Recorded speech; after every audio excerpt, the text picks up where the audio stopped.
Access Iowa City, a program about the disability rights and independent living movements in Johnson County, southeastern Iowa. Access Iowa City is brought to you by a generous donation from the Noon Pilots Club of Johnson County and collaborations between the Extended Dream Foundation, Access to Independence, and the Centers for Disabilities and Developments, as well as the hardworking folks here at Public Access Television Channel 18.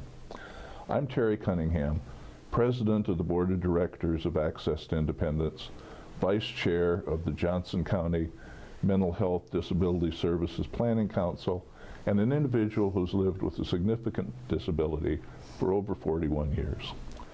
Tonight we're thrilled to welcome Todd Lang, Director of the Iowa Office of Consumer Affairs, to join us, and of course my co-host Keith Ruff.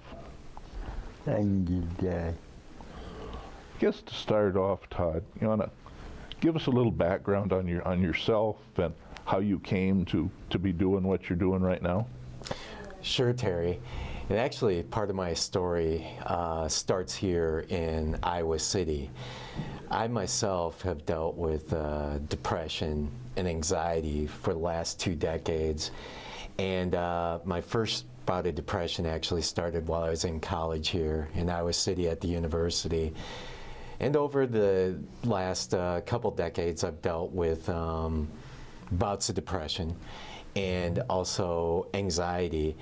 And it always seemed to get worse. I'd have these sort of bouts of depression that would go away eventually, but they would get worse and worse every time, I'd experience it.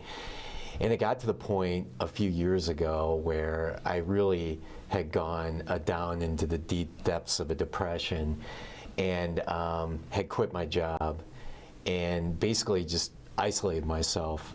I almost became a hermit. And I remember at one point that I was so depressed and isolated myself so much, I literally shut my cell phone off for over a month.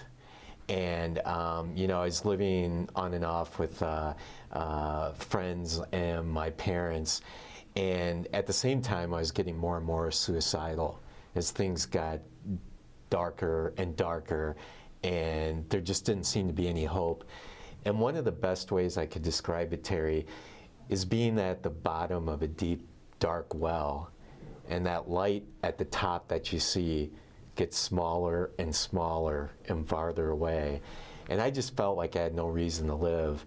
And I remember vividly, and this would have been about 7 years ago, right around this time during the summer, I got to the point where I was almost at a fork in the road, and I was seriously thinking about ending my life, but I wasn't telling anybody about it because it was like my insurance policy or my way out, and I didn't want to share that with anybody. And just by chance, a friend who was visiting from out of town called me, and I went out to visit him at his brother's place, and that was enough to kind of knock me out of that kind of deep, dark sort of orbit. It just felt like I was getting sucked into a black hole. And that eventually led to myself getting help, because I felt like I was on the fork in the road. Either I was just going to end everything and end the pain, or I'd try to get help. And obviously I did the latter. And it just went kind of step by step in fits and starts, because I had been so isolated. I slowly got more involved, reconnected with my friends. And throughout the course of this whole experience, I decided that I wanted to give something back or try to make sense out of that deep sort of despair I felt. And it felt like my world had been shattered and I was basically rebuilding my life. And it felt like I was taking pieces from a puzzle and putting them back together. And it almost felt like I started the second part of my life. Because I had a career, I did computer work, and all of a sudden I got to the point where that wasn't what I wanted to do anymore, and it didn't feel like my heart was in it. So I started to volunteer more, and I got involved with the National Alliance on Mental Illness in Dubuque, and started to volunteer more and advocate for mental health issues. And then eventually I got involved with the Iowa Advocates for Mental Health Recovery, and got involved with the Office of Consumer Affairs. So that's kind of a short, abridged version of where I've come from and where I'm at now. Todd, is it fairly well under control now? Is it fairly well? Yeah, so now, you know, I've learned a lot through my journey, and I talked about those deep, dark spells I had experienced. And through a lot of hard work, a lot of help from friends and family, you know, I've gotten to a lot better place, you know. Now I feel like if I experience that darkness again, I have a lot more tools in place, if that makes sense. And a lot of the things have changed in my life, too, over the last 7 years, and I don't feel like I'm necessarily the person I was back then. And I think the big thing is I've become more open about it, and I've reached out and I've talked about it, because that's the one thing I didn't do previously, is I just kept it all kind of tucked away inside, sort of my own deep, dark secret. So that's really helped me, too. Thank you. With depression, is there something that you've been able to pinpoint that kind of starts something, or a feeling that you get that you're aware that about is beginning, and if you do something right away, you can cut it off or shorten it, or you know, I really haven't talked to a whole lot of folks who about that whole process. You know, I mean, I know, you know, folks with substance abuse issues, you know, it's real simple. Don't ever do it again. If you're an alcoholic, don't take a drink again. If you have substance use problem, don't do that again. And you know, have tried to see with them, if, you know, what is it that makes you even start thinking about that next step? And is there any way to equate that to depression? That's a good question. I mean, one answer to that is life circumstances, or things that have happened in my own life. And in the past, sometimes it's just kind of crept up on me, but usually I can pinpoint it maybe to a relationship or something to do with the job or something like that. And when I was in college my last year, it was really that idea of what I was going to do after college that got overwhelming. You know, I felt like I didn't have a really good sense of direction, and I saw a lot of my friends going on to graduate school or getting jobs. So that's one aspect of it. And to sort of address the other part of what I can do when I start to experience it, or what it's like, is I'd say it's a lot like imagining dark clouds forming on the horizon and starting to cover the sky and starting to block out sunlight is almost the way it feels, and sort of that closed-in sensation. And I really, over the last 7 years, you know, experienced probably a little depression, but nothing that is even comparable to the depths I was in the years before that.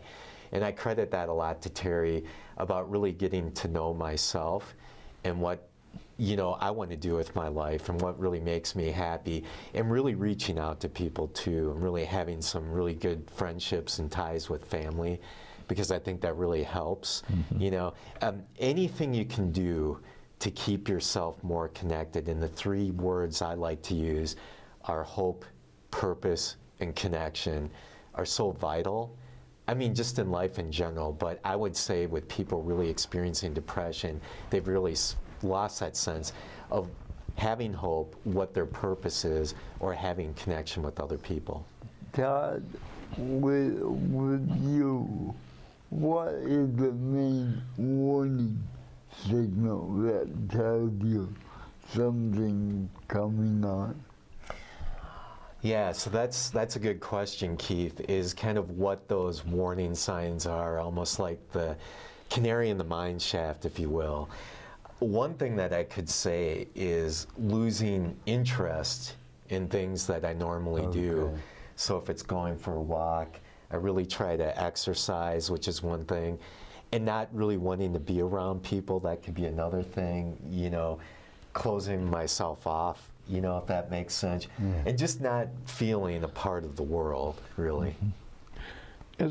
been your experience in both your personal situation and working with other folks that, like so many other things, people hate to admit that there's something wrong and are embarrassed to ask for help with depression? That's a huge thing, because I remember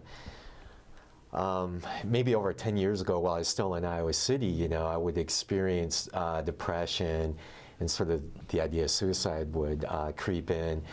And you fall into this bad habit of comparing yourself to other people, thinking that other people are okay or normal, without actually understanding those people in totality. Because I noticed two different things.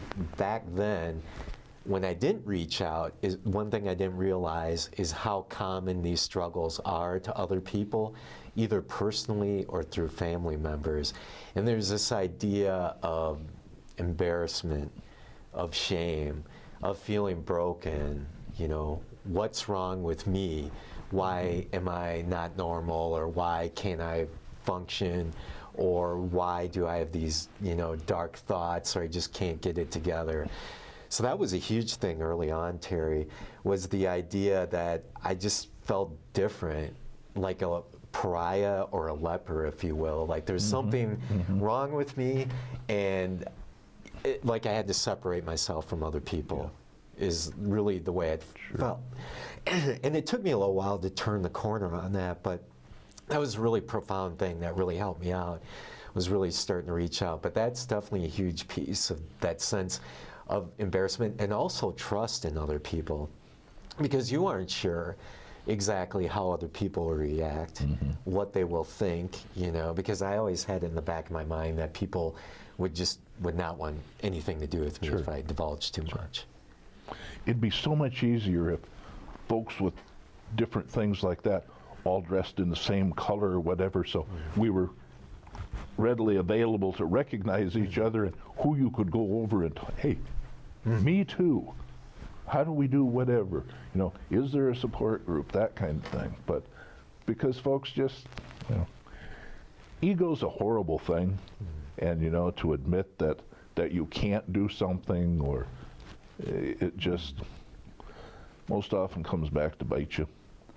Todd, along with any medication that you take, are you on any sort of treatment yet, or are you just on medication?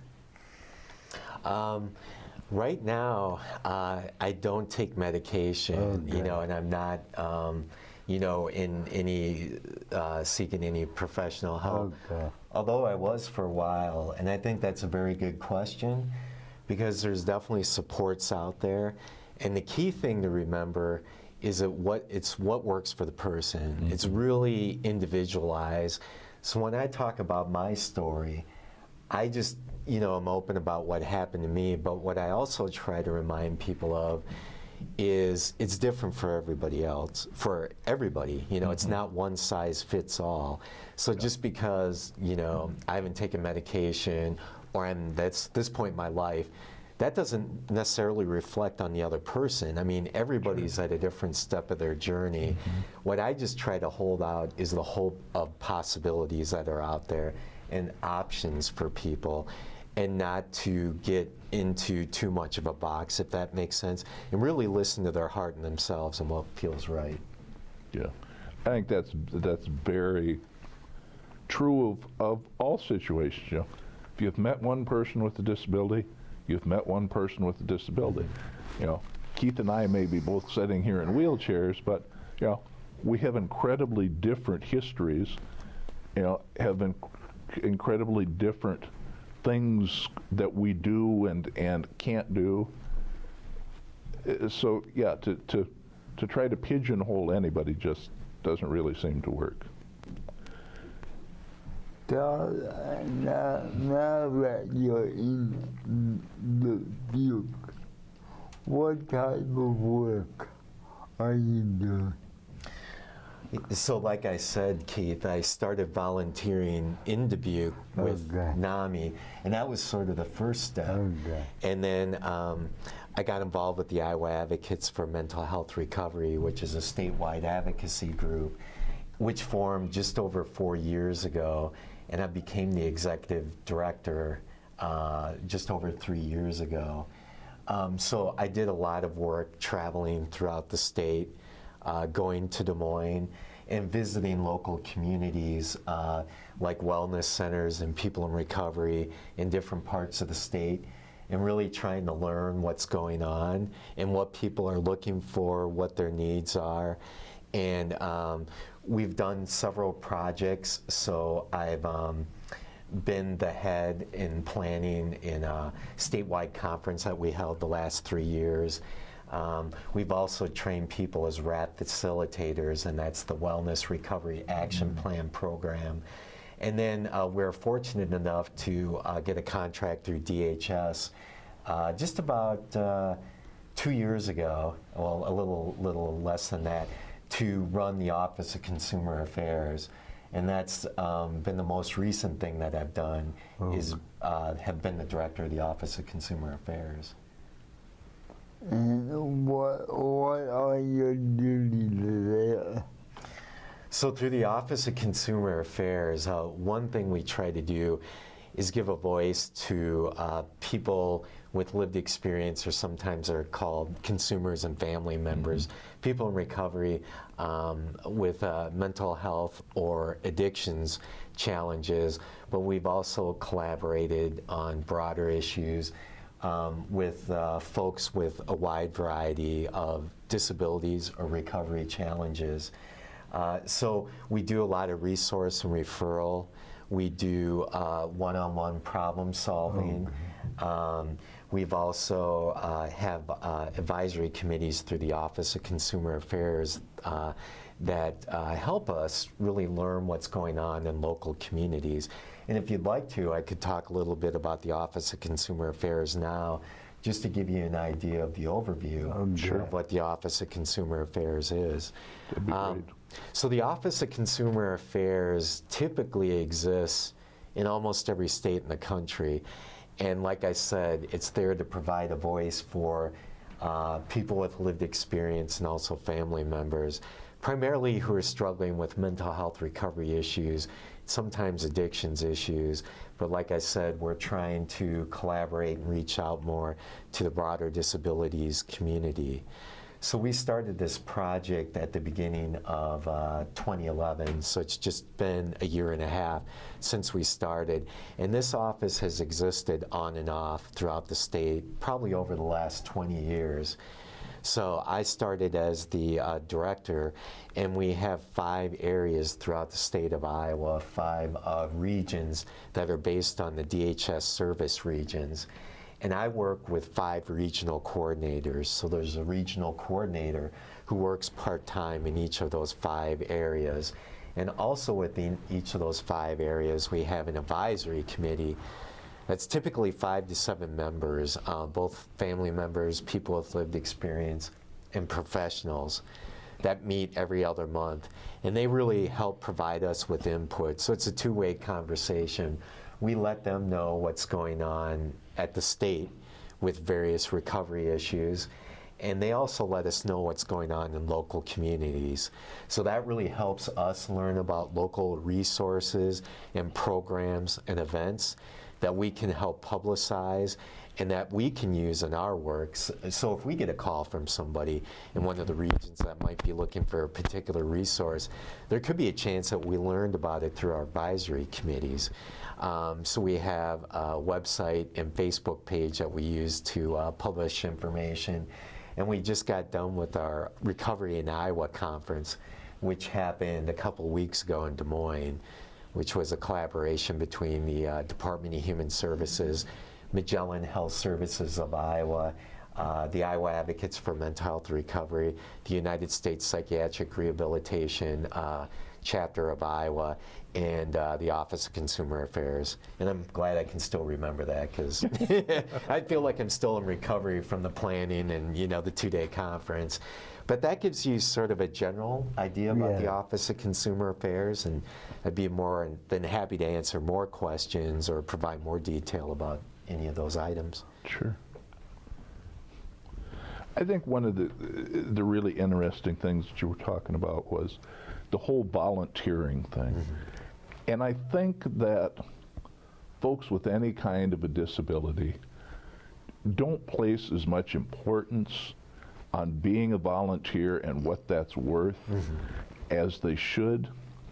You know, when I had gotten laid off at Goodwill years and years ago, I went through a long time where I applied for things and, you know, tried to start things and that, and then ultimately got back into the whole serving on committees and boards, and, you know, that grew and grew, and ultimately being on the Olmsted Consumer Task Force gave me the connection with the Center for Disabilities and Development, that when they got the contract to oversee the first Systems Change Real Choices grant, there were some jobs open, and that's how I ultimately connected with them.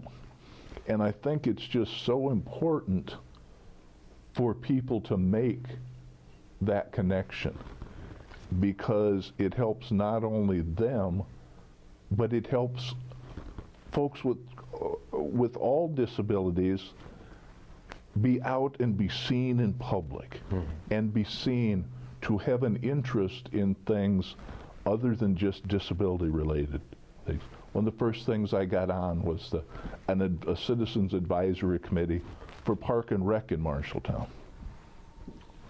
And, you know, at that point began championing for accessible equipment on the playgrounds as things got replaced.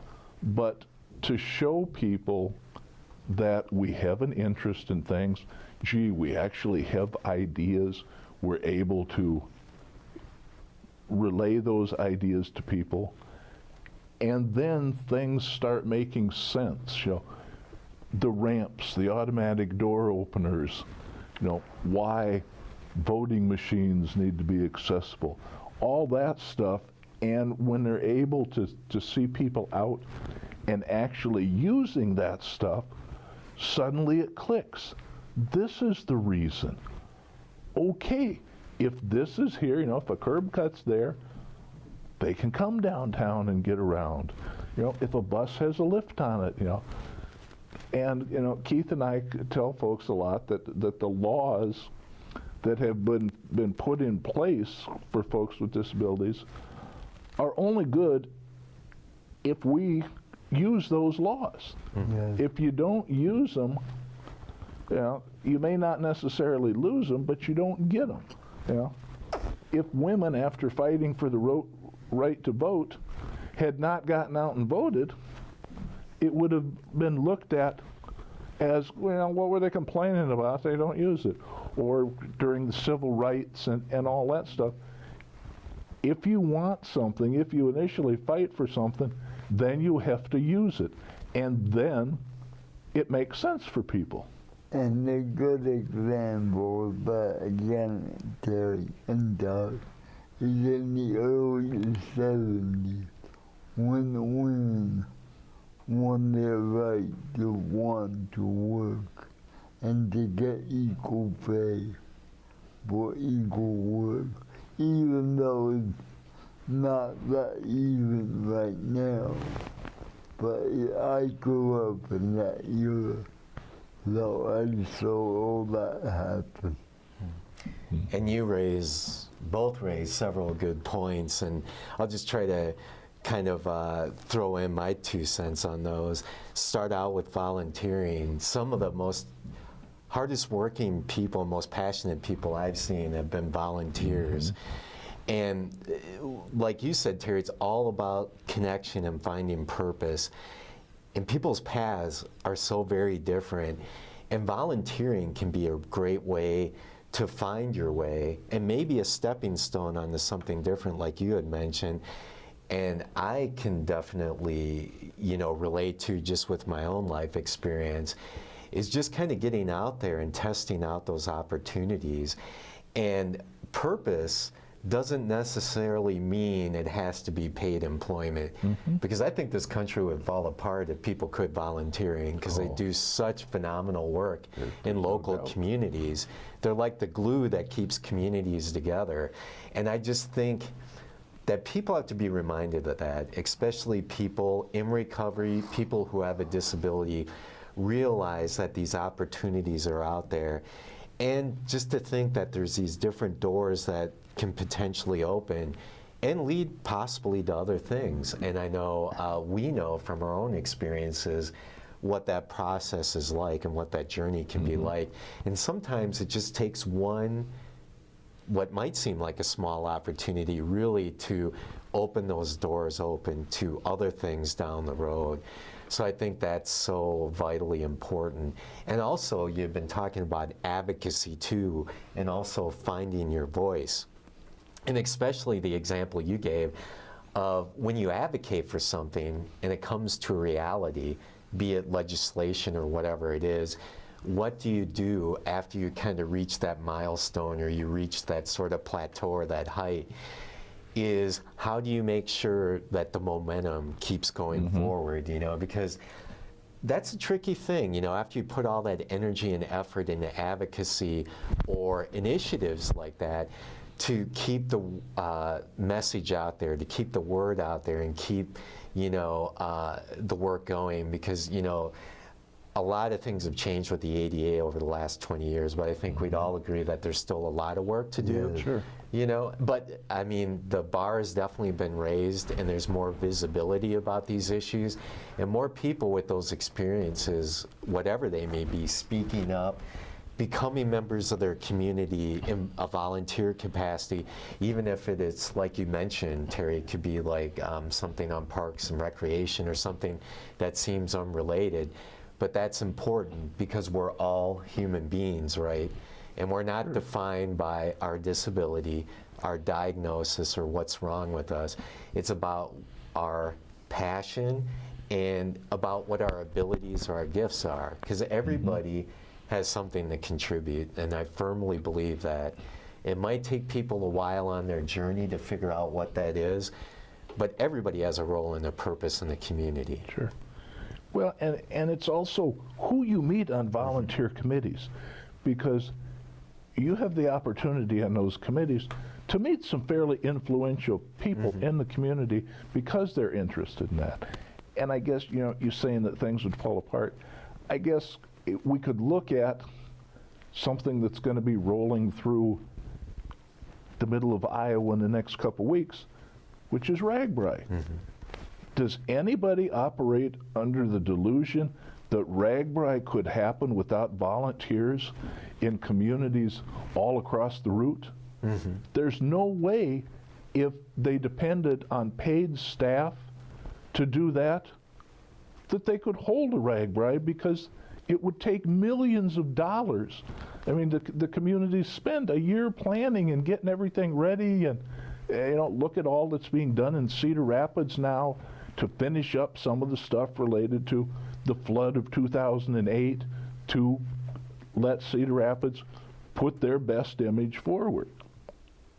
And, you know, essentially, in advocacy and that, we're never done. You know, it doesn't matter what we accomplish, there's always going to be something else that comes along that needs our attention. Right, and I think it's the idea of how empowering it is to be able to give back when you felt like you were in a position where you've been reaching out for help, but kind of have those roles reverse. Sure. And that was the cool thing for me, was to really experience that and really to feel like I was a whole person, that I had something to give back. But also that idea of advocacy too, of finding your voice and your passion, which is so important.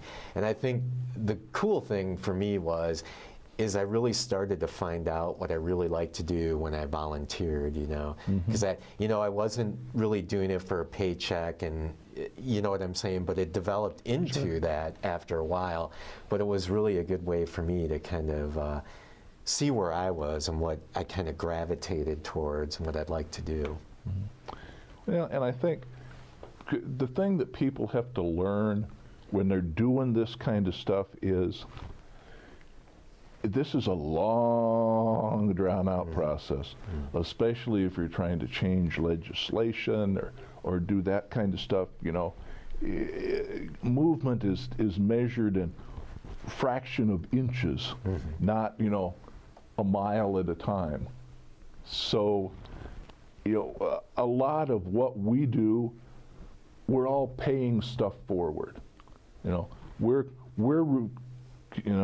reaping the benefits of what generations before us have done. And we need to pay things back that way. And because, for instance, advocacy is never ending, because the civil rights war of '65, those people that were affected are still advocating for their rights. So it never ends. Yeah. Well, looks like we've run out of time for this segment of the show. So thank you, Todd. It's been great. Yeah. And we appreciate how open you've been and how informative. And we hope folks will join us again next week for part 2 of our show with Todd. Until then, thank you much. Thank you, viewers.